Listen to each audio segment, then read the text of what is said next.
Hello, नमस्ते, प्रणाम, जय माता दी। मैं आप सभी की बहन बिंदु मौर्य, जिला सोनभद्र से, और आप सभी सम्मानित भाई बहनों का स्वागत करती हूं अपने बिंदु मौर्य ब्लॉग यूट्यूब चैनल पे।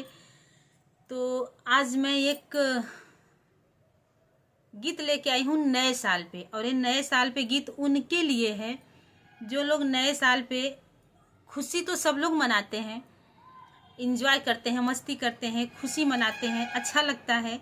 लेकिन उसी में से कुछ लोग ऐसे होते हैं जो मतलब किसी का जीव ले लेते हैं। जीव का मतलब जो लोग खाने के लिए ईश्वर ने बहुत कुछ दिया है, खाने के लिए ईश्वर ने बहुत कुछ दिया है कि आप खा नहीं पाएंगे, लेकिन लोग सब कुछ छोड़ के किसी के जीव पे चले जाते हैं।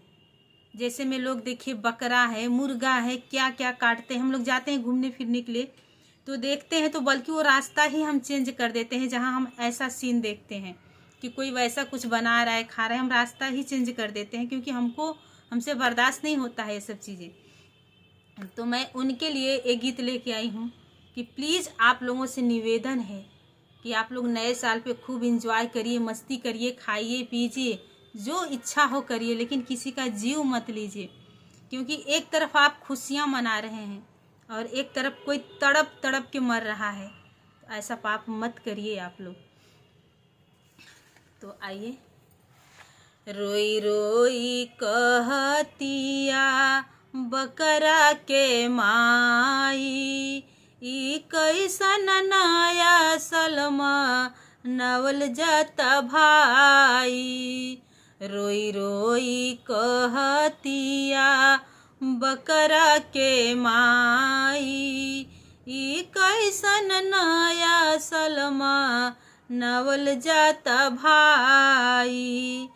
अरे छप छप काटल जाता कुल खानदान के, वेद के पढ़े वाला बभनो भी खाताटे। अरे छप छप काटल जाता कुल खानदान के, वेद के पढ़े वाला बभनो भी खाता। भइल बाटे लोग काहे इतना कसाई हो, भइल बाटे लोग काहे इतना कसाई हो। दारू के दुकनिया कुलिक रावे दूर गतिया हो, केहू ना बचावे खातिर हमनी के आवताटे।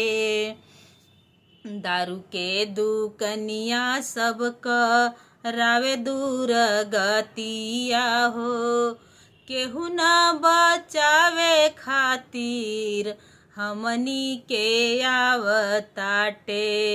सब ही निहाल बाटे दूध पीस खाई के हो, सब ही निहाल बाटे दूध पीस खाई के हो।